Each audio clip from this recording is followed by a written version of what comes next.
जय हिंद सभी को। कैसे हैं आप लोग? उम्मीद है बढ़िया होंगे। तो मैं अंशुल यादव आप सभी का स्वागत करता हूं हमारे आज की इस क्लास में। तो आज हमारी क्लास नंबर होने वाली ये है संज्ञा की क्लास नंबर 2। इससे पहले मैं संज्ञा की एक क्लास ले चुका हूं पहले से ही, जो कि पहले से ही अपलोड है प्ले लिस्ट में, जाके आप लोगों को उसको देखना है। और उससे पहले मैंने वर्णमाला की 3 क्लासें ली हैं। 3 के बाद एक छोटी सी क्लास है, मतलब 3-4 क्लास है उसकी वर्णमाला की पूरी क्लास ली दी है, जिसकी आपको उसमें प्ले लिस्ट में जाना है, इसकी हिंदी वाली उसमें देखना है। तो सबसे पहले आपको वर्णमाला पूरा कंप्लीट करना है, उसके बाद संज्ञा की पहली क्लास देखना है, उसके बाद यहाँ पे आना है। तो यदि आप वो पहले वाली क्लासें करके आएंगे, बढ़िया से रिवीजन करके आएंगे, तब आपको यहाँ पे बढ़िया से समझ में आएगा। तो हम लोग आज संज्ञा नेक्स्ट आगे से स्टार्ट करने वाले हैं। तो इसमें क्या था, मैंने कल आपको बता दिया था संज्ञा की परिभाषा बता दी थी। थोड़ा रिवीजन कर लेते हैं जल्दी जल्दी। पहले क्या था संज्ञा, तो संज्ञा की परिभाषा क्या थी? संज्ञा किसी विशेष किसी व्यक्ति, वस्तु या स्थान या भाव के नाम को क्या कहते हैं? संज्ञा। जैसे राम हो गया, लड़का हो गया, कुछ भी हो गया, इनको क्या कहते हैं? उनके नाम को क्या कहते हैं? संज्ञा कहते हैं। ये मैं सारी चीजें कल बता चुका था, बस उनको रिवाइज करा रहा हूँ। संज्ञा कितने प्रकार की होती है? 2 प्रकार की होती है। एक होती है यथार्थवाचक, दूसरी होती है भाववाचक। भाववाचक कैसी रहती है? अदृश्य रहती है, जो दिखती नहीं है, अदृश्य रहती है। ये वाली कैसी? यथार्थवाचक कैसी रहती है? दृश्य रहती है। जब यथार्थवाचक के भी कितने भेद होते हैं? 4 भेद होते हैं। पहला होता है व्यक्तिवाचक संज्ञा, दूसरा होता है जातिवाचक संज्ञा, तीसरा होता है समूहवाचक होता है, चौथा होता है द्रव्यवाचक, उसी को पदार्थवाचक संज्ञा बोलते हैं। तो ये 4 इसके भेद हो गए। और उसके बाद आगे मैंने क्या बताया था? प्राचीन हिंदी के अनुसार संज्ञा के भेद। तो जो पांचों है ना, जैसे जातिवाचक, व्यक्तिवाचक, समूहवाचक, द्रव्यवाचक और भाववाचक, ये पांचों प्राचीन हिंदी के अनुसार संज्ञा के भेद के अंतर्गत आते हैं। मैं कल आपको इसको बता चुका हूँ। और उसके बाद नेक्स्ट मैंने कल क्या बताया था? आधुनिक हिंदी के अनुसार संज्ञा के भेद कितने बताए थे मैंने? 3 बताए थे। कौन कौन से बताए थे?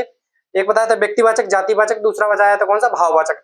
और भाववाचक 3 बताए थे। जातिवाचक के अंतर्गत कौन से 2 बताए थे? एक बताया था समूहवाचक, एक बताया था समूहवाचक, दूसरा बताया था द्रव्यवाचक या पदार्थवाचक। तो मैं आपको कल बता चुका था। उस पर नेक्स्ट क्या था, मतलब ये सारे बता चुके थे। इसमें क्या था, मैंने एक क्वेश्चन नोट पे डलवाया था। यदि क्वेश्चन में क्या आता है, कुछ में नहीं ये पूछा जाता है कि प्राचीन हिंदी के अनुसार, ना ही पूछा जाता है कि आधुनिक हिंदी के अनुसार, कुछ भी नहीं पूछा जाता है। यदि उसमें सीधे सीधे ये पूछा जाए कि संज्ञा के कितने भेद होते हैं, सीधा क्वेश्चन लिख के दे देगा कि संज्ञा के कितने भेद होते हैं। आपको ऑप्शन दे देगा 3, 4, 5 तो दे देता है। तो अब आपको क्या लगाना है? तब उसका आंसर लगाना है 5। ये इसका आंसर होगा। तो यहाँ तक आप लोगों को कंफर्म होगा। उसके बाद मैंने कुछ इसमें से क्या किया था, व्यक्तिवाचक भी बता दिया था, जातिवाचक बता दिया था। तो आज हम लोग मतलब इसी को देखने वाले हैं कि कल मैंने आपको बताया दिया था व्यक्तिवाचक संज्ञा। व्यक्तिवाचक क्या होता है? वे संज्ञा जो किसी व्यक्ति, स्थान, जो किसी विशेष व्यक्ति या स्थान का बोध कराते हैं, उनको व्यक्तिवाचक संज्ञा कहते हैं। जैसे कि व्यक्तिवाचक में क्या बताया था? जैसे मैंने आपको बताया किसी विशेष व्यक्ति का नाम, जैसे मेरा नाम ले लीजिए अंशुल, तो ये किसी विशेष व्यक्ति का नाम हो गया। जैसे कोई नाम ले लीजिए आप राम, तो वो किसी विशेष व्यक्ति का नाम बताया था। और इसके बारे में मैंने व्यक्तिवाचक के बारे में एक और चीज बताई थी, वो 3 जो की पॉइंट बताए थे कि ये दृश्य रहेगा हमेशा, व्यक्तिवाचक संज्ञा हमेशा दृश्य रहेगी, दिखती है। उसके बाद क्या रहेगा? उसका हमेशा एक वचन रहेगा, उसका बहुवचन नहीं बन सकता है। जैसे राम का रामो नहीं बन जाएगा, एक वचन रहेगा, दृश्य रहेगा, और क्या रहेगा? दुनिया में विशेष और अकेला रहेगा व्यक्तिवाचक संज्ञा। तो कोई भी चीज जैसे हिमालय ले लीजिए, तो वो दुनिया में विशेष और अकेला है। तो यहाँ तक आपको कंफर्म हो गया होगा, व्यक्तिवाचक संज्ञा में कोई दिक्कत नहीं होगी। उसके बाद क्या बताया था? जातिवाचक संज्ञा। तो जातिवाचक में मैंने क्या बताया? वे संज्ञाएं जो किसी किसी की जाति या उपजाति का बोध कराते हैं। जाति जैसे संपूर्ण जाति का बोध कराते हैं। संपूर्ण जाति मान लीजिए क्या हुआ, जैसे गाय, तो गाय में संपूर्ण गाय आ जाएगी, संपूर्ण गायों का बोध कराएगा। जैसे तो वो हो गई जाति। उपजाति में बताया था जैसे काली गाय, तो काली गाय में भी जितनी भी काली गाय है वो सभी आ जाएंगी। मतलब ऐसा नहीं है कि इसमें बोल दिया गाय, तो गाय की भी कई कैटेगरी होती है, कई नस्ल होती है अलग अलग। काली गाय है तो काली गाय में भी कौन सी है, उनमें भी नस्ल होती है। तो जो जाति और उपजाति दोनों का बोध कराता है। तो यहाँ तक मैंने बता दिया था। और जातिवाचक में आप लोग एक नोट पॉइंट डाल लेंगे। जो जातिवाचक मैंने कल बताया था आपको, उसके आगे ही डाल लेना है जातिवाचक प्राकृतिक आपदाओं को इसके अंतर्गत रखते हैं। इसमें क्या लिखना है? प्राकृतिक आपदाओं को इसके अंतर्गत रखते हैं। प्राकृतिक आपदाओं को इसके अंतर्गत रखते हैं। इसके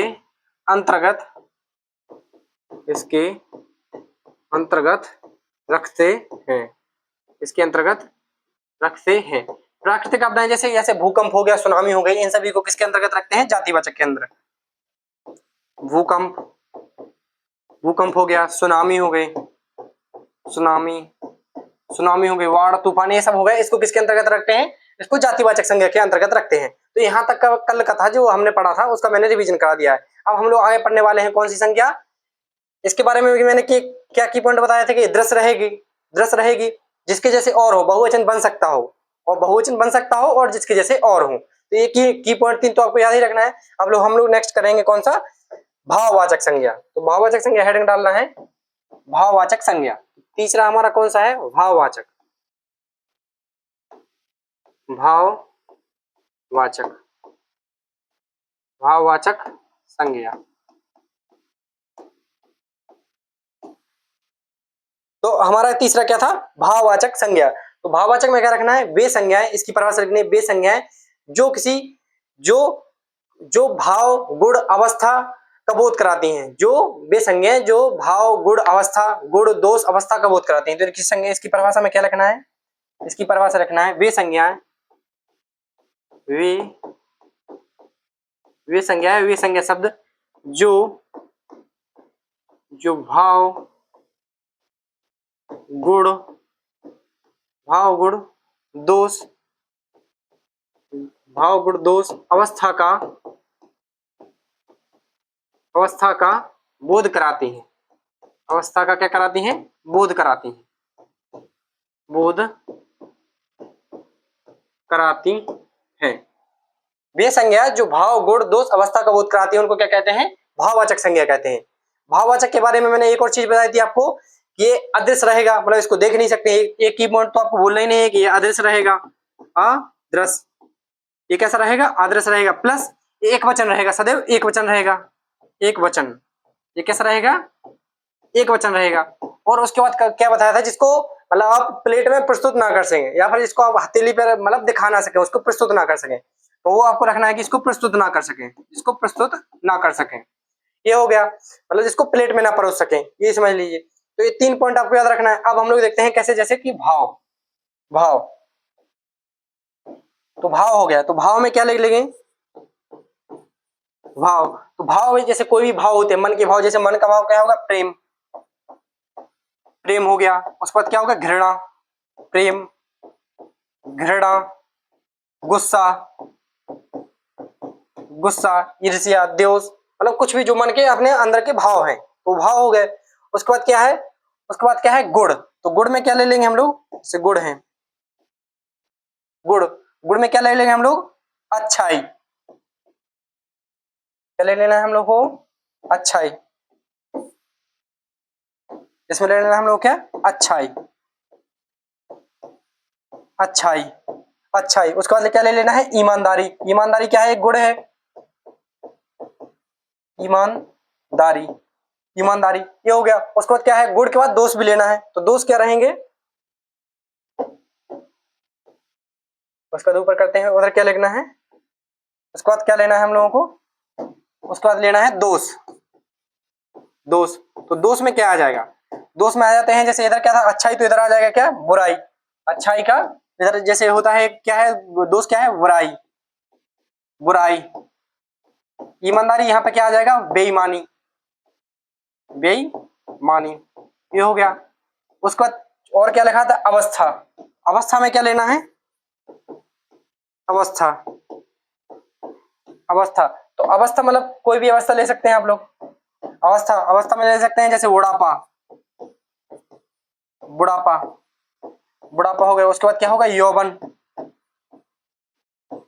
बुढ़ापा, यौवन, ये हो गया। बचपन हो गया, बचपन हो गया। तो ये सारी चीजें किसमें आती है, गुण अवस्था दोष, इन सभी का बोध कराते हैं। अब एक चीज यहाँ पे ध्यान देने वाली चीज ये है कि मैंने यहाँ पे क्या क्या लिया है, भाव गुण दोष लिया है। यहाँ पे क्या लिखा है, जैसे मैंने प्रेम लिया है, घृणा लिया है, गुस्सा लिया है, यहाँ पे अच्छा लिया है, अच्छाई। तो अच्छा और अच्छाई में क्या अंतर है, जैसे यहाँ पे क्या लिखा लिया है, अच्छाई, तो यहाँ पे क्या हो सकता है, अच्छा क्या है, फिर अच्छा क्या है। यहाँ पे क्या लिखा है, ईमानदारी, तो ईमानदार क्या है, ईमानदारी क्यों नहीं लिया, ईमानदार क्यों नहीं लिया, ईमानदार क्या है। यहाँ पे क्या लिखा है, बुराई, तो बुराई लिया है, तो बुरा क्या है, बुरा।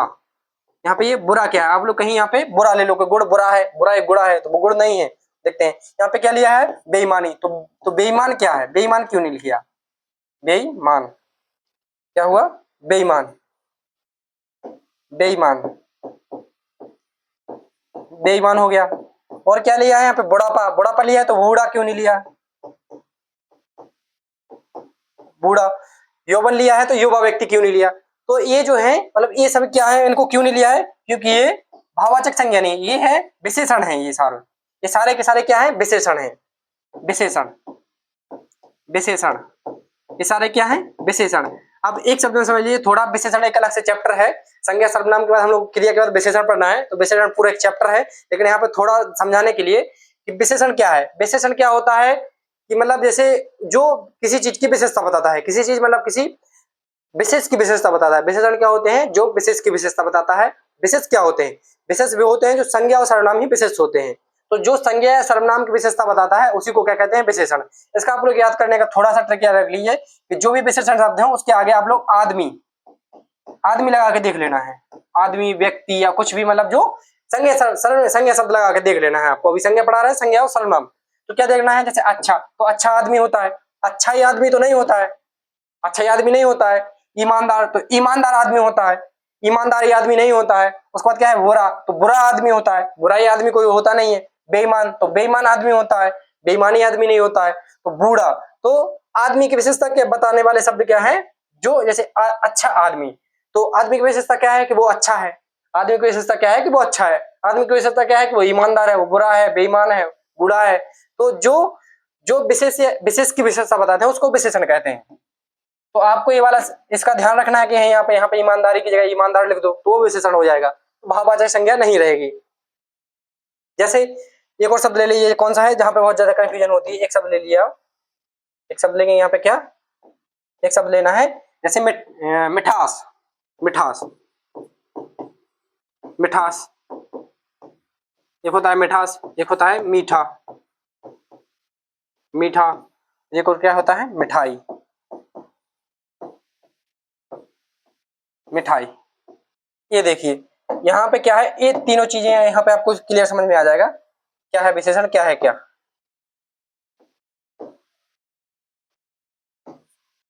ये देखिए पहला वाला है मीठा, तो मीठा क्या है, जैसे हमको विशेषण चेक करना है तो मीठा क्या, मीठा, मीठा आदमी, आदमी तो मीठा नहीं होता है, अरे सॉरी मीठा आदमी नहीं। जैसे मीठा क्या है, कुछ भी लगा के देख लो मीठा, जैसे मीठा आम हो गया, मीठा आम हो गया, मीठा गन्ना हो गया। तो मतलब व्यक्ति ही नहीं लगाना कि सिर्फ आदमी, मतलब जो किसी भी चीज विशेष, जैसे कुछ भी विशेष में संज्ञा सर्वनाम के अंदर जो भी आते हैं उनकी विशेषता। तो मीठा क्या है, जैसे मीठा आम हो गया, तो ये मीठा क्या है, विशेषण।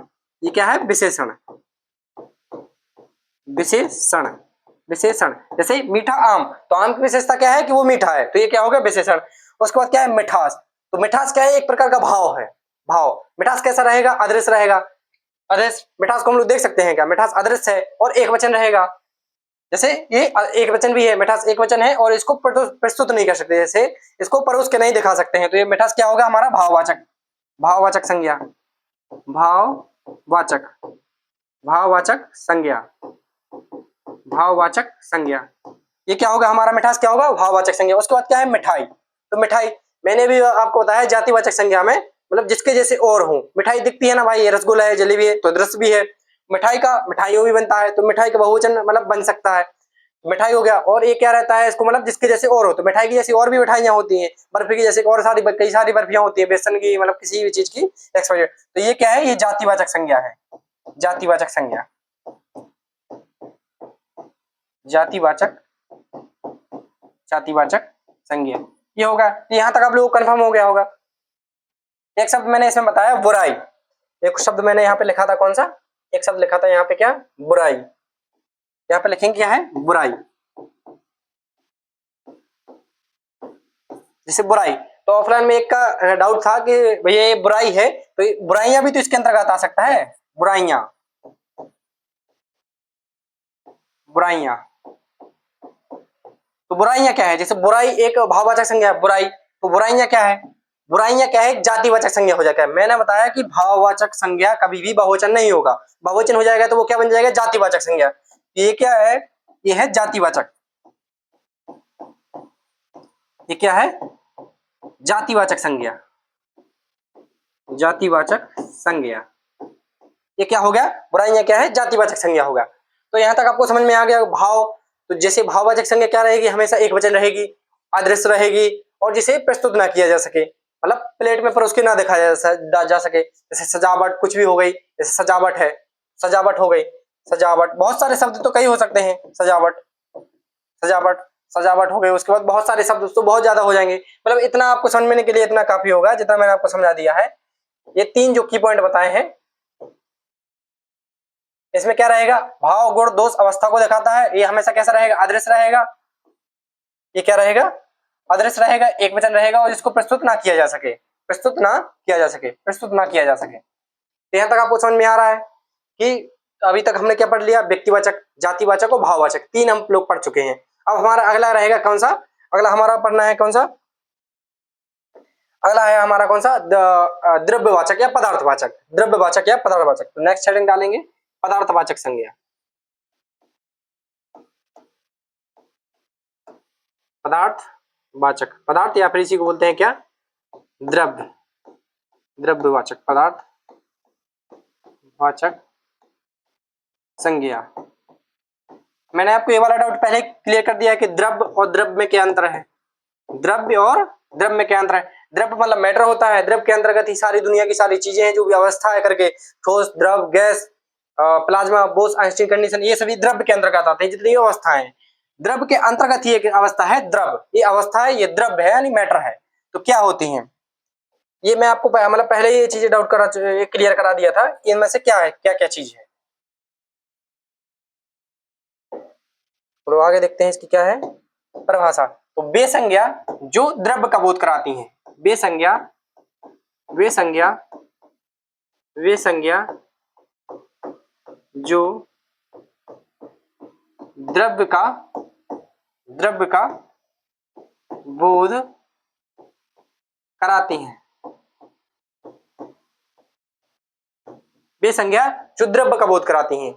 मतलब जैसे, और एक और शब्द क्या है, जैसे इसमें हम लोग दरअसल 2 चीजों को लेते हैं, 2 चीजें लेंगे। पहले वाली चीजें, पहला लेना हमको खाने पीने की चीजें, पहला लेना है हमको क्या, खाने पीने की चीजें, खाने पीने की, खाने पीने की चीजें, खाने पीने की चीजें। और मेनली क्या है, जिनको गिना ना जा सके, जिनको गिना ना जा सके, इसमें एक नोट करके ऐसा लिख लेना है, जिनको गिना ना जा सके। इसकी परिभाषा में लिखना है, क्या लिखना है, जिनको गिना जा सके, जिनको, जिनको गिना ना जा सके, जिनको गिना ना जा सके, जिनको गिना ना जा सके, जिनको गिना ना जा सके, जिनको गिना ना जा सके, ये हो गया। तो खाने पीने की चीजें जैसे क्या क्या हो जाएगा, जैसे मान लीजिए खाने पीने की चीज में से हो गया क्या, पानी हो गया, पानी हो गया, दूध हो गया, दूध, घी, मतलब इत्यादि, और भी मतलब कई सारी ढेर सारी चीजें हो सकती हैं जिनको गिना ना जा सके। जैसे, और जैसे मान लो आप बोलोगे कि सर जैसे तेल हो गया, कुछ भी हो गया, इसमें दूध है, तो आप बोलोगे दूध को नहीं गिना जा सकता। जैसे 4 लीटर दूध, तो 4 आपने दूध को नहीं गिना है, आपको लीटर, लीटर को गिना है कि लीटर की संख्या बताइए कि लीटर, 4 लीटर दूध है। जैसे आप बोलोगे कितना, तेल हो गया, इसके अंदर क्या हो गया, तेल, तेल। तो आप बोलोगे भाई भैया हमारे घर में कितना, 4 बोतल तेल है, 4 बोतल। तो आपने तेल को नहीं गिना है, आपने बोतलों को गिना है कि आपके पास कितनी बोतल तेल है, 4 बोतलें। तो हम बोतल को गिनने की बात नहीं कर रहे हैं, हम बोल रहे हैं कि तेल को गिनना है। तेल को कैसे गिनोगे, तेल को तो नहीं गिना जा सकता है। आप इसको क्या बोलोगे, जैसे घी, तो घी आप बोलोगे कितना, मेरे पास, हमारे घर में कितना, 8 केजी घी है। तो आपने घी को नहीं गिना है, आपने उसकी परिमाण, परिमाण को बताया है, उसके मतलब उसकी क्वांटिटी को बताया है कि कितना केजी है, आपको केजी में नाप के दिखाया है, मतलब उसको आप गिन नहीं सकते हो। आप बोलोगे पानी, पानी, पानी आपके घर में कितना है, 4 बोतल भर के फ्रिज में पानी रखा हुआ है, तो 4 आपने बोतलों को गिना है, पानी को नहीं गिना है। तो जिनको गिनना जा सके, इनको गिना नहीं जा सकता है, ये हो गया। उसके बाद क्या है, खनिज और धातु। दूसरा पॉइंट क्या है, दूसरा पॉइंट है इसमें खनिज और धातु, खनिज और धातु, खनिज और धातु। खनिज और धातु में क्या हो जाएगा, जैसे सोना, सोना, चांदी, लोहा इत्यादि, कुछ भी सोना है। तो सोना कितना है, सोने की मतलब जिनको तौल के लेके आते हैं। जैसे मान लो ये एक और, इसमें आप अपने हिसाब से समझने के लिए लिख सकते हैं, जिनको तौल के, यानी जिनको मतलब केजी, लीटर, इन सब में लेके आते हैं, जैसे खरीद के लेके आते हैं, उनको गिन के नहीं लेके आते हैं। जैसे आम है, तो आम को हम लोग गिन सकते हैं, हमारे भाई घर में 4 आम पड़े हुए हैं। लेकिन आप सोना को कैसे गिनोगे, सोना है जो, उसको कैसे गिनोगे, मतलब 1 तोला, 2 तोला, तो उसकी परिमाण मतलब क्वांटिटी से गिनते हैं ना। तो वो चीजें हैं, जैसे चांदी हो गया, लोहा हो गया, दूध हो गया, घी हो गया, इन सब चीजों को क्या है हम लोग गिन नहीं सकते हैं। पानी है तो पानी को हम गिन नहीं सकते हैं कितना है, पानी को बस क्वांटिटी उसकी हम बोल सकते हैं कि इतना लीटर है, इतना केजी है, क्या है। तो वो सारी चीजें हो गई। जैसे तेल है, तेल रहेगा किसी डिब्बे में है तो आप डिब्बे को गिन सकते हैं, इन चीजों को नहीं गिन सकते हैं। तो यहाँ तक आपको समझ में आ रहा होगा। जिनको गिन ना सके या फिर जिनको मतलब क्वांटिटी में हम लोग बाजार से खरीद के लेके आते हैं, इसमें लिखना है आपको खाने पीने की चीजें, दूसरा होगा खनिज और धातु, सोना चांदी लोहा वगैरह, ये हो गया। तो यहाँ तक हमारा क्या हो गया पदार्थवाचक। हमारा कौन सा रह गया है, नेक्स्ट रह गया हमारा हमारा रह गया है समूहवाचक, समूहवाचक संज्ञा। हम लोग नेक्स्ट देखेंगे कौन सा, समूहवाचक। नेक्स्ट है हमारा कौन सा, समूहवाचक। अब हमारा लास्ट कौन सा है, पांचवा है हमारा समूहवाचक। लास्ट हमारा कौन सा रह गया है, समूहवाचक संज्ञा। ग्रुप, समूह, समूहवाचक संज्ञा। समूहवाचक संज्ञा, तो ये क्या होता है, समूहवाचक संज्ञा में क्या कौन सी चीज है जो एक समूह का बोध कराएंगी। इसका नाम में आ रहा है समूहवाचक, तो वे संज्ञा जो समूह का बोध कराती हैं। जैसे इसमें की परिभाषा लिख लेंगे, क्या है परिभाषा, इसमें क्या लिखना है, वे संज्ञा, वे संज्ञा जो समूह का बोध कराती हैं, जो समूह का बोध कराती, जो समूह का बोध कराती हैं। समूह जैसे इंसानों यानी व्यक्तियों का समूह, सबसे पहला क्या है, व्यक्तियों का समूह, व्यक्तियों का समूह, व्यक्तियों का समूह मतलब एक ग्रुप होगा, ग्रुप को दर्शाएंगे, समूह रहेगा, लोगों का समूह रहेगा। तो जैसे इसके कई एग्जांपल हो सकते हैं, इसके एग्जांपल लिखना है। एग्जांपल जैसे व्यक्तियों का समूह, व्यक्तियों का समूह क्या हो जाएगा, जैसे भीड़, इसमें एक नोट पॉइंट करके लिख सकते हैं, इसको गिना जा सकता है, इसको गिना जा सकता है, इसको गिना जा सकता है। द्रव्यवाचक में क्या लिखे थे कि उसको गिना नहीं जा सकता है, इसमें क्या है समूहवाचक में क्या है, इसको गिना जा सकता है। जैसे भीड़, तो भैया भीड़ को गिन सकते हैं क्या, जैसे भीड़ है, एक पूरी भीड़ है, पूरे एक मतलब बहुत ज्यादा मेला भरा हुआ है, वहां पर भीड़ है, उसको गिन सकते हैं, क्यों नहीं गिन सकते हैं, भले वो मान लो कितना होगा, लाख होगा, 2 लाख होगा, करोड़ होगा, 1-2 करोड़ होंगे, तो जितना भी होगा उनको गिन सकते हैं ना। भीड़ हो गया, संगठन हो गया, संगठन,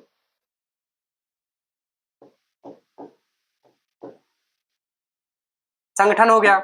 उसके बाद जैसे क्या हो गया हमारा, क्या हो गया, समूह हो गए, समूह हो गए, समूह हो गया। तो मतलब जिनको गिना जा सकता है वो एक प्रकार का ग्रुप को दर्शाते हैं। जैसे हमारी जैसे क्लास है, कक्षा है, तो कक्षा में भी लोगों का समूह है, ये बच्चों का समूह है, तो वो कक्षा हो गई।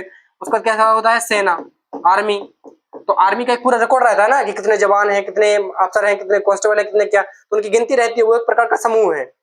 सेना हो गई, पुलिस हो गया, हमारा पुलिस हो गया। उसके बाद जैसे हमारा संसद हो गया, संसद,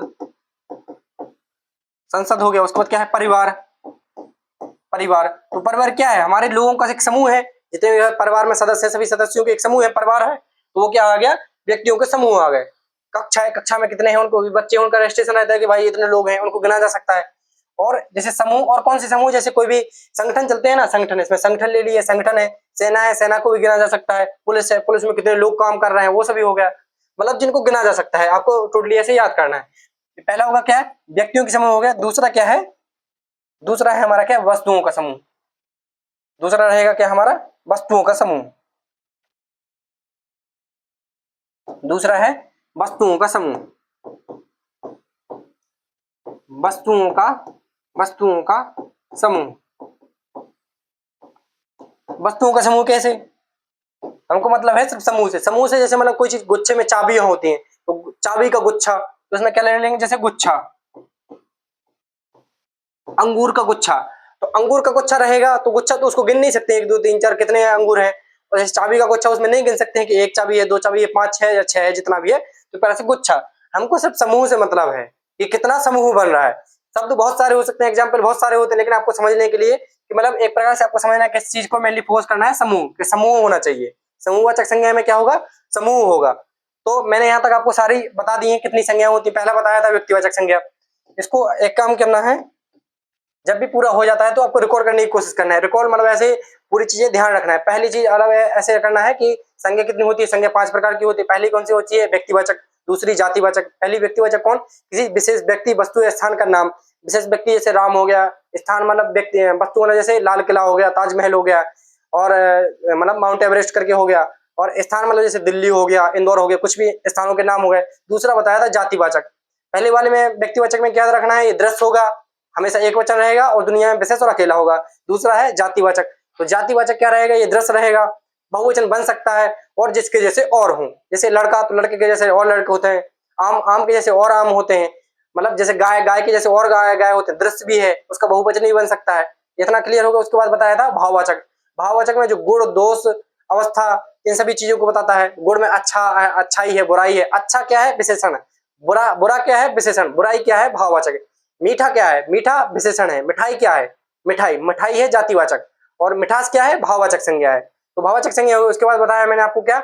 द्रव्यवाचक या पदार्थवाचक है, जिनको मतलब गिना ना जा सके, जिनको माप तौल के लेते हैं हम लोग, मतलब लीटर हो गया, किलोग्राम में, इन सभी में लेते हैं। पहला था क्या था? खाने पीने की चीजें, जैसे दूध। इसमें सब दूध नहीं है कि खाने पीने, जैसे लीटर पेट्रोल हो गया, इनको हम क्या लेते हैं? गिन नहीं सकते हैं। मैंने परिभाषा क्या लगना है? जिसको गिन नहीं सकते हैं, ये हो गया। जैसे दूध हो गया, इन सभी हो। दूसरा था खनिज धातु, लोहा, सोना, चांदी, ये हो गया। लास्ट बताया मैंने आपको क्या? लास्ट बताया है समूहवाचक। लास्ट बताया क्या? समूहवाचक। समूह एक ग्रुप को दर्शाता है, व्यक्तियों का समूह। और इसमें एक की पॉइंट क्या है? इनको मतलब गिना जा सकता है। समूह जैसे भीड़ हो गई, भीड़ हो गया, संगठन हो गया, संगठन हो गया, पुलिस हो गई, सेना हो गई, आर्मी हो गई। वस्तुओं के समूह जैसे गुच्छा हो गया। तो यहाँ तक आपको सारी संज्ञाएं एकदम रिकॉर्ड कर लेना है पूरी, की कहाँ क्या फंस रहा है। इतना हो गया। उसके बाद हम लोग को देखना है, उसके बाद हमारा नेक्स्ट क्या है? उसके बाद है हमारा भाववाचक संज्ञा का निर्माण। उसके बाद हमारा क्या है? उसके बाद हमारा नेक्स्ट चीज है भाववाचक संज्ञा का निर्माण। भाववाचक संज्ञा का निर्माण। तो भाववाचक संज्ञा का निर्माण कितने प्रकार से होता है? 5 प्रकार से होता है। भाववाचक संज्ञा का निर्माण कितने प्रकार से होता है? विशेषण से होता है, क्रिया से होता है, अव्यय से होता है, सर्वनाम से होता है। तो इन सभी को हम लोग क्या देखेंगे? एक एक करके देखना है। क्रिया से भी होता है, हर एक चीज से, मतलब 5 है जिनसे होता है। तो कैसे होता है वो हम दिखाने वाले हैं। तो पहला है विशेषण से। तो पहले थोड़ा जान लो कि विशेषण होता क्या है। मैंने अभी थोड़ी देर पहले बताया कि विशेषण क्या होते हैं, जो संज्ञा या सर्वनाम को विशेषता बताते हैं। अच्छा, आदमी। तो आदमी की विशेषता क्या है? कि अच्छा है वो। तो जो विशेष की विशेषता बताता है, विशेष क्या है? संज्ञा और सर्वनाम। तो जो विशेषता बताना, ये काम कौन करते हैं? विशेषण। इतना समझ में आ रहा होगा। जैसे जितने भी शब्द लिखना है, उसके आगे कुछ ना कुछ लगा के देखना है, संज्ञा और सर्वनाम में से। जो कुटिल, कुटिल व्यक्ति, कुटिल व्यक्ति। ईमानदार, ईमानदार आदमी। एक और विशेषण कैसे है? जैसे क्या है? जैसे और क्या हो सकता है? जैसे चालाक,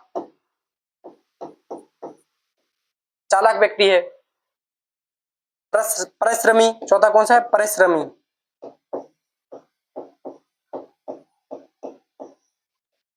परिश्रमी। और एक और ले लेते हैं, जैसे कौन सा? 5 मिनट लेते हैं। मेहनती, मेहनती व्यक्ति, मेहनती हो गया। और भी ले सकते हैं, जैसे अब इसको हम लोग देखते हैं क्या है? भाववाचक संज्ञा है। भाववाचक, जैसे भाववाचक क्या रही? अदृश्य रहेगी, इसको गिन नहीं सकते हैं, अंदर का भाव है। इसको कैसे बदलेंगे? इसको पहले बदलना बदलना सीखते हैं अब। जैसे कुटिल, तो कुटिल से क्या होगा? कुटिलता, कुटिलता अंदर का भाव है, कुटिलता, कुटिलता।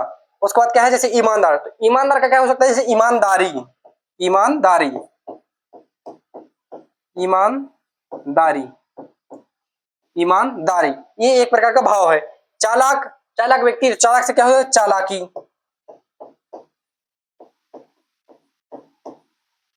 चालाकी हो गया। उसके बाद क्या है? परिश्रमी। उसको इसका क्या हो जाएगा? भाववाचक संज्ञा क्या हो जाएगी? परिश्रम, परिश्रम, परिश्रम। ये क्या हो जाएगा? इसका भाववाचक संज्ञा। ये भाववाचक संज्ञा का रूप है। ये क्या है? विशेषण है। मेहनती हो गया। मेहनती से क्या हो जाएगा? इसका हो जाएगा मेहनत, मेहनत करना एक भाव है अंदर का। मतलब एग्जाम्पल बहुत सारे हो सकते हैं, ढेर सारे एग्जाम्पल हो सकते हैं, लेकिन आपको बस मेन चीज क्या है? समझने वाली है कि आपको समझ में आ रहा है। विशेषण क्या है? जो विशेषता बताता है। जैसे कुटिल, कुटिल से हो गया क्या? कुटिलता। ईमानदार से क्या हो गया? ईमानदारी। चालाक से क्या हो गया? चालाकी। परिश्रमी से क्या हो गया? परिश्रम। ये सभी आपको देखना पड़ेगा। बहुत सारे एग्जाम्पल तो बहुत सारे हो सकते हैं, लाखों हो सकते हैं इसके, लेकिन आपको क्या मेन चीज है? आपको समझ में आना चाहिए कि क्या है क्या नहीं है। जैसे और भी हो सकता है, जैसे भला, भला व्यक्ति हो गया, भला, तो उसका भलाई हो जाएगी। भला का क्या हो जाएगी? भलाई, भलाई। बुरा व्यक्ति, भला के बाद क्या आ जाएगा, बुरा, उसका क्या हो जाएगी, बुराई। भला भला का क्या हो जाएगी, बुराई। उसके बाद क्या है, जैसे क्या है और शब्द ले सकते हैं, जैसे क्या है, पीला। एक शब्द ले लिया, कैसे, पीला। तो पीला क्या है, जैसे पीला आम, तो आम की विशेषता क्या है, पीला है, तो इसका पीला का क्या हो जाएगा, पीलापन, पीलापन। जैसे नीला, तो नीला क्या होता है, समुद्र, तो नीला, तो नीलापन हो जाएगा उसका। तो ये सारी चीजें हैं कि जो आपको थोड़ा बहुत इसको समझना है, इसमें थोड़ा कॉन्सेप्ट लगाना है। क्या है, कि जो विशेषण है, विशेषण से भाववाचक, इसका रहेगा, इसके आगे आपको लगा दे पीलापन। जैसे बुराई है, तो बुराई के आगे व्यक्ति लगा के देखो, बुराई व्यक्ति तो होता नहीं है, ये क्या रहेगा, ये भाववाचक है, अंदर का भाव है बुराई। तो ये वाला पहला वाला पॉइंट क्लियर हो गया। उसके बाद दूसरा देखते हैं क्या है, क्रिया से। क्रिया से, क्रिया क्या होता है, तो क्रिया एक पूरा चैप्टर है अलग से, क्रिया को हम बाद में देखेंगे। थोड़ा इसमें समझ लो कि मूल धातु में ना लगाकर क्रिया शब्द बनाए जाते हैं। मूल धातु में, मूल मूल धातु में ना लगाकर, ना लगाकर, ना लगाकर क्रिया शब्द बनाए जाते हैं। क्रिया शब्द, क्रिया शब्द बनाए जाते हैं, बनाए जाते हैं। मूल धातु क्या होता है, मूल धातु होता है, जैसे जैसे यहाँ पे क्या है, उड़ा, उड़ना, तो उड़ इसमें मूल धातु है, उड़ मूल धातु। ये पूरा क्रिया एक चैप्टर है जो विस्तार से हम लोग बाद में जानेंगे, लेकिन थोड़ा यहाँ पे समझाने के लिए बता दिया कि मूल धातु क्या होता है। जैसे कि धातु होता है, हंसना में क्या होता है, हंस, तो ये हंस मतलब जैसे कि मूल धातु होती है। तो यहाँ पे आप लोगों इन चीजों का ध्यान रखना है। अब इसमें देखते हैं, जैसे एग्जाम्पल है कुछ कुछ, जैसे क्या है, उड़ना, हंसना, उड़ना, हंसना। तो इसका क्या, इसका क्रिया, इसका भाववाचक संज्ञा क्या हो जाएगा, उड़ान। उड़ान, उड़ना क्या है, ना लगा है इसमें मूल धातु में, उड़ना, चढ़ना, ये क्या है, एक मतलब क्रिया है। उड़ान क्या है, उड़ान एक भाववाचक संज्ञा है। उड़ान क्या है, एक भाववाचक संज्ञा है। वो अदृश्य देख नहीं सकते हैं, आप देखेंगे जैसे हवाई जहाज है, वो उड़ान भर रहा है, उड़ान भर रहा है, तो दिख तो रहा है कि हवाई जहाज उड़ान भर रहा है, तो आपको सिर्फ हवाई जहाज दिख रहा है, उसकी उड़ान थोड़ी दिख रही है कि उड़ान भर रहा है। आपको क्या दिख रहा है, एक हवाई जहाज दिख रहा है, उड़ान नहीं दिख रही है। तो जो अदृश्य है, ये अदृश्य है, भाववाचक संज्ञा की मैंने परिभाषा आपको बताई है। उसका नेक्स्ट क्या है, हंसना। तो हंसना का क्या है, हंसना का भाववाचक संज्ञा क्या हो जाएगी, हंसी। हंसी, हंसी तो भैया दिखती है, कोई हंसता है तो आपको दिखता है कि हाँ वो हंस रहा है, तो आपको हंस रहा है तो उसका क्या दिख रहा है, उसको आपके दांत दिख रहे हैं, उसका आपको चेहरे की स्माइल दिख रही है कि हाँ वो हंस रहा है, लेकिन आपको हंसी नहीं दिख रही है। हंसी क्या है, हंसी एक भाव है, भाव नहीं दिखेगा आपको। दिखेंगे क्या, उसके चेहरे के एक्सप्रेशन दिख जाएंगे, हाँ वो हंस रहा है, उसके दांत दिख जाएंगे, उसकी स्माइल दिख जाएगी, लेकिन क्या नहीं दिखेगा, आपको हंसी नहीं दिखेगी। तो ये सारी चीजें आपको क्लियर हो रही होंगी हमको लग रहा है। और इनके जैसे और बहुत सारे एग्जाम्पल हैं, तो एग्जाम्पल के लिए ले लेते हैं, हमारे कुछ नोट्स हैं, नोट्स में लिखे हुए हैं, जैसे एग्जाम्पल बहुत सारे हैं, तो उसके लिए ले लेते हैं समझाने के लिए। हमारी कॉपी होगी, कॉपी इसमें देना। एग्जाम्पल के लिए जैसे ले सकते हैं, जैसे क्रिया, क्रिया क्या है, उभरना। उभरना एक क्रिया क्या है, उभरना, उभरना, उभरना। हंसना हो गया। उसके बाद क्या है, दौड़ना, दौड़ना। सोचना, सोचना हो गया। उसके बाद कौन सा है, फैलना, फैलना हो। उसके बाद क्या है, बनाना, बनना। उसके बाद क्या है, सजना। उसके बाद क्या है, मिलना। कोई भी काम हो उसी को क्रिया कहते हैं। गाना। उसके बाद क्या है, चमक। ये हो गया। तो मतलब और बहुत सारे हो सकते हैं, हम लोग पहले इनको समझ लेते हैं। जैसे उभरना है, तो उभरना का भाववाचक संज्ञा क्या होगी, उभरना है तो उभरना, तो उभरना एक क्रिया है, उभरना, उभरने की भाववाचक संज्ञा की, भाववाचक संज्ञा की भाववाचक संज्ञा क्या होगी, उभार। उभार, इसकी भाववाचक संज्ञा क्या होगी, उभार। दौड़ना, दौड़ना एक क्रिया है, इसकी भाववाचक संज्ञा क्या होगी, दौड़। दौड़। सोचना एक क्रिया है, इसकी क्या होगी, भाववाचक संज्ञा क्या होगी, सोच। बस आपको भाववाचक संज्ञा की क्या लिखनी है, कंडीशन लिखनी है। जैसे उभार है, दौड़ है, तो आप दौड़ नहीं देख सकते हो। जैसे आप लोग क्या देखोगे, भाई हम लोग तो दौड़ देखने जाते हैं, घोड़ों की दौड़ होती है, घोड़ों की दौड़ देखने जाते हैं, अब क्या देखते हो उसमें, आप उसमें घोड़ा को देखते हो कि हाँ घोड़ा दौड़ रहा है, उसकी दौड़ थोड़ी देखते हो आप। घोड़, आप सिर्फ घोड़े को देखते हैं, आपको दिखता क्या है, घोड़ा दिखता है, दौड़ नहीं दिखती है, तो दौड़ अदृश्य है, इसको नहीं देख सकते हैं। आप क्या है, सोच, आप देखते हैं हाँ भैया जब हम लोग एग्जाम आप मैथ का पेपर सॉल्व करते हैं, मैथ का क्वेश्चन लगाते हैं तो सोचते हैं, तो दिखता है कि हाँ वो सोच रहा है, तो आपको क्या दिख रहा है, वो व्यक्ति दिख रहा है, वो क्या सोच रहा है, उसके मन के भाव नहीं दिखता है, ये हो गया। उसके बाद क्या है, फैलना, फैलना का क्या है, फैलाव, इसका वाहवाचक संज्ञा क्या हो जाएगी, फैलाव। तो फैलना, जैसे फैलाव, गुब्बारा फैलाते हो तो आपको क्या दिखता है, गुब्बारा दिखता है कि फूल रहा है, क्योंकि उसका फैलाव नहीं दिखता है। फिर क्या है, बनना, तो बनना का क्या हो जाएगा, बनावट, बनावट। सजना का क्या हो जाएगा, सजावट, सजना का क्या हो जाएगा, सजावट। मिलना का क्या हो जाएगा, मिलाप, मिलना का क्या हो जाएगा, मिलाप। गाना का क्या हो जाएगा, गान। समझ में आ रहा होगा यहाँ पे। हमको क्या बनाना है, क्रिया, तो क्रिया से भाववाचक संज्ञा, जैसे उड़ना का उड़ान। आपको सिर्फ मेन चीज दिमाग में क्या रखना है, भाववाचक संज्ञा क्लियर रखना है। भाववाचक संज्ञा क्या रहेगी, अदृश्य रहेगी, देख नहीं सकते उसको, प्रस्तुत नहीं कर सकते उसको, दिखा नहीं सकते हैं। इन चीजों को थोड़ा ध्यान रखना है, बाकी आप लोग बना सकते हैं, इसके लिए कोई मुश्किल नहीं है। एग्जाम्पल बहुत सारे हो सकते हैं। उसके बाद हम लोग दूसरा वाला होगा क्रिया से, उसके बाद नेक्स्ट चलते हैं तीसरा, जातिवाचक संज्ञा से। जातिवाचक संज्ञा तो पढ़ा दिए हैं, जिसके जैसे और हो, बहुवचन बन सकता हो, गिन सकते हो, मतलब दिखता हो, दृश्य हो, ये हो गया। जैसे इंसान, इंसान हो गया, इंसान, इंसान का भाववाचक संज्ञा क्या बनेगा, इंसानियत।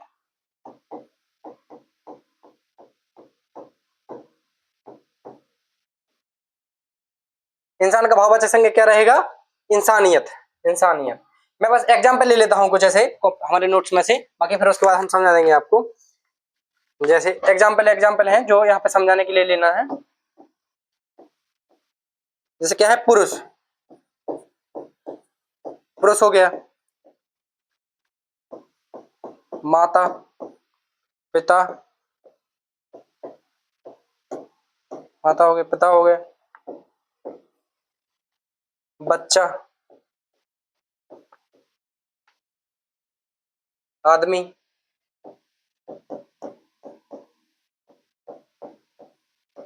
आदमी हो गया, घर हो गया, दोस्त हो गया,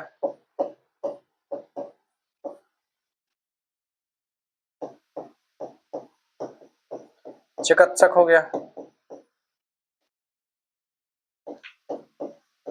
नेता हो गया। तो ये हमारे क्या है, कुछ एग्जाम्पल हैं जो समझाने के लिए लिए हैं मैंने।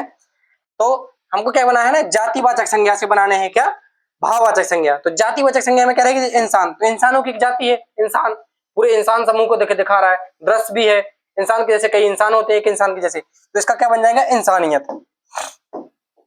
इंसान का क्या बनेगा, इंसानियत।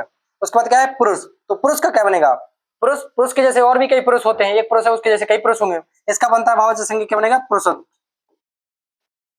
पुरुषत्व, पुरुषत्व। उसके बाद माता, तो इसका बनता क्या है, मातृत्व,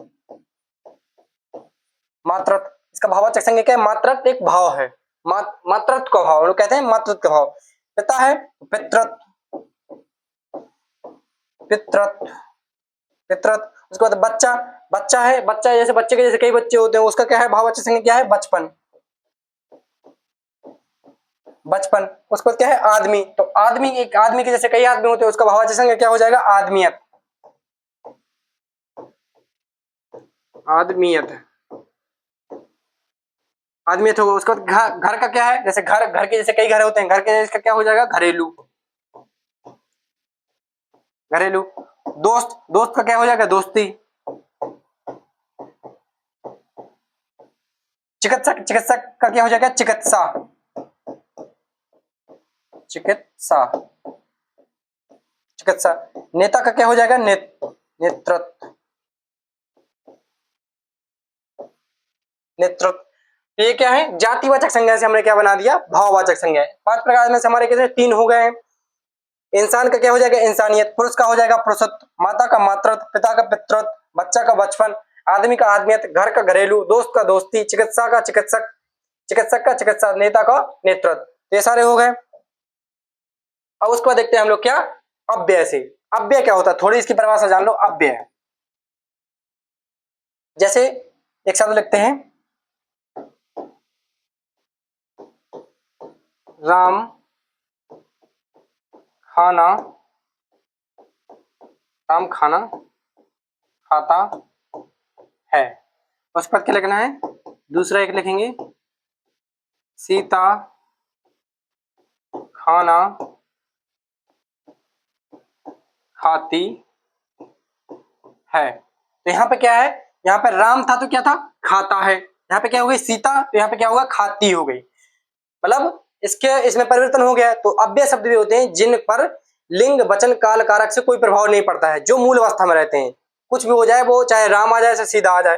जैसे एक और शब्द ले लेते हैं पे, क्या, राम अधिक खाना खाता है, राम अधिक खाता है। उसको एक और लेना है, जैसे क्या, सीता अधिक अधिक खाती है। तो यहाँ पे क्या हुआ, लिंग चेंज हुआ। ये पुल्लिंग है, स्त्रीलिंग है, तो इसमें तो चेंज हो गया, लेकिन इसमें चेंज नहीं हुआ। ये अधिक का अधिक रह गए। इसको कहीं भी रख दो, चाहे आपका काल हो, कारक हो, लिंग हो, वचन हो, ये नहीं चेंज होता है। जो लिंग वचन काल कारक से चेंज मनो में कोई परिवर्तन नहीं होता है, उन्हीं को कहते हैं अव्यय। अव्यय तो इतना समझ में आ होगा। अव्यय की थोड़ी परिभाषा लास्ट में अव्यय डिटेल से जानेंगे, बस अभी थोड़ा समझ लो कि अव्यय होता क्या है। जैसे यहाँ पे कुछ शब्द दिए हैं, लिखे हुए हैं अव्यय, तो उनका हम लोग जानने वाले हैं कि क्या है।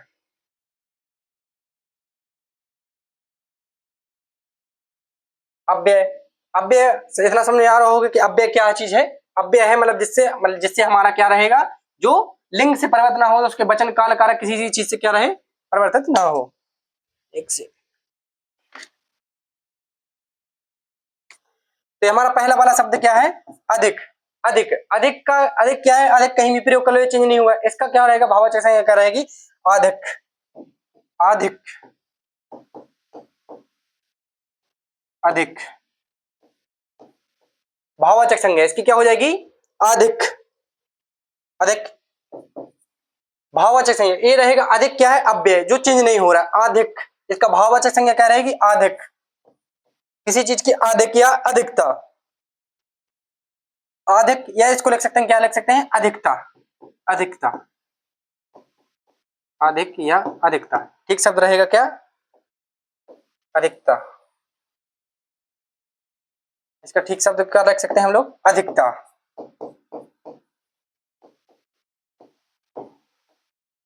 क्या लिख सकते हैं, अधिकता। अधिकता, जैसे किसी चीज की अधिकता है, जैसे मान लीजिए गेहूं, गेहूं की अधिकता है, आप बोलते हैं वो तो दिखती है, भाववाचक संज्ञा कैसे, आपको गेहूं दिख रहा है, उसकी अधिकता नहीं दिख रही है। उसके बाद क्या है, निकट, तो निकट का क्या हो जाएगा, निकटता। निकट का क्या हो जाएगा, निकटता। मना, मना का क्या हो जाएगा, मनाही।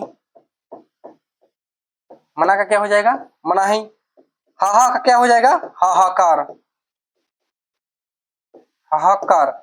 बहुत का क्या हो जाएगा, बहुतायात। बहुतायात। तो अव्यय वाला समझ में आ गया। हम लोग 5 पढ़ने थे, जिसमें से हम लोग 4 पढ़ लिए हैं। उसके बाद लास्ट कौन सा रह गया हमारा, नेक्स्ट पढ़ेंगे कौन सा है, सर्वनाम से। सर्वनाम, सर्वनाम क्या होते हैं, थोड़ा सर्वनाम के बारे में जानेंगे। सर्वनाम वे शब्द होते हैं जो संज्ञा के स्थान पर प्रयोग किए जाते हैं, संज्ञा के दोहराव को बचाने के लिए। जो संज्ञा आप आगे चैप्टर है उसका समझेंगे आप, कि संज्ञा के मुख्य 6 भेद होते हैं, लेकिन संज्ञा की संख्या कितनी होती है, 11 होते हैं। मैं, तुम, हम, जो, सो, संबंधवाचक, ये सारे होते हैं। इनसे बनने वाले भी क्या रहते हैं, उनको भी सर्वनाम ही कहते हैं। इतना समझ में आ गया। तो अहम, ये मैं से बनता है, मैं यानी अहम। अहम मैं से बनता है। निज, एक निजवाचक होता है, निजवाचक सर्वनाम होता है। अपना यानी खुद होता है, पुरुषवाचक सर्वनाम रहेगा, उसमें उत्तम मध्यम अन्य रहेगा, वो लास्ट में पढ़ेंगे। तो यहाँ पे देखते हैं अहम, अहम का क्या हो जाएगा, अहंकार। भैया वो तो बहुत अहंकारी है, अहंकार। तो अहंकारी क्या हो जाएगा, अहंकारी हो जाएगा विशेषण, जो उसकी विशेषता बता रहा है। अहंकार उसके अंदर है, वो नहीं दिखता है, तो यहाँ पे भाववाचक संज्ञा क्या हो जाएगी, अहंकार। निज, तो निज से क्या हो जाएगी, निजता। निज का क्या हो जाएगा, निजता। अपना का क्या हो जाएगा, अपनापन।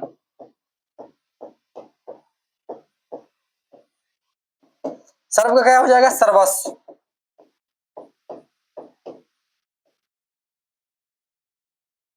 अहम का क्या हो रहा है, अहंकार। निज का क्या हो रहा है, निजता। अपना का क्या हो रहा है, अपनापन। और सर्व का क्या हो रहा है, सर्वस्व। तो हमने क्या समझ लिए कि मतलब भाववाचक संज्ञा का निर्माण कितने प्रकार से होता है, वो समझ लिए, विशेषण से होता है, क्रिया से होता है, अव्यय से होता है, सर्वनाम से होता है, ये सारी चीज हम लोग जान ली। तो यहाँ तक क्या हो गया, हमारा क्या रहेगा, जो संज्ञा है वो यहाँ पे खत्म हो गया। जो हमारा संज्ञा चैप्टर है वो हमें यहाँ पे खत्म हो गया है। तो संज्ञा का आपको क्या करना है, अगली क्लास में आने से पहले आपको क्या करना है, पूरा रिवीजन करना है। इससे पहले वाली क्लास को भी पूरा पढ़ के आना है और इस वाली पूरी क्लास को करके आना है। ये वाले थोड़े कॉन्सेप्ट इनको याद करके आना, थोड़ा बहुत जितना भी है। उस पर हमारी नेक्स्ट क्लास रहेगी कौन सी, सर्वनाम। नेक्स्ट क्लास हमारी कौन सी होने वाली है, सर्वनाम। तो हम लोग नेक्स्ट क्लास में सर्वनाम पूरे देखने वाले। सर्वनाम क्या होते हैं, सर्वनाम के भेद कितने होते हैं, 6 भेद होते हैं, संख्या 11 होती है, पुरुषवाचक निश्चय होता है, अनिश्चय होता है, प्रश्न हो जाए, कौन से हैं वो हम लोग सब लोग जानते हैं। यहाँ पर यदि इस वाली क्लास में आपको कोई भी डाउट रहता है, कहीं भी यदि थोड़ा बहुत यहाँ पे है जहाँ पे आप फंस रहे हैं, जहाँ पे समझने में दिक्कत आ रही है, तो वो लोग कमेंट कर सकते हैं कि क्या चीज है। अभी जैसे मैं आपको यहाँ पे रिकॉर्ड करके वीडियो दे रहा हूँ, तो जैसे मेरे को समझ में पता नहीं चलता है कि आपको कौन सी चीज में यहाँ पे डाउट हो रहा है, लेकिन आप कमेंट करके देंगे कि यहाँ पे हमको डाउट हो रहा है, ये कैसे समझा दिया आपने, क्या हो गया, डाउट देंगे। तो उसके बाद हम लोग क्या करेंगे, उसको आपको सॉल्व करने की कोशिश करूंगा मैं। नेक्स्ट वीडियो बना के थोड़ा सा क्लिप बना के डाल देंगे कि कहाँ डाउट आ रहा है। तो कमेंट पक्का करना है जहां भी आप फंसते हो।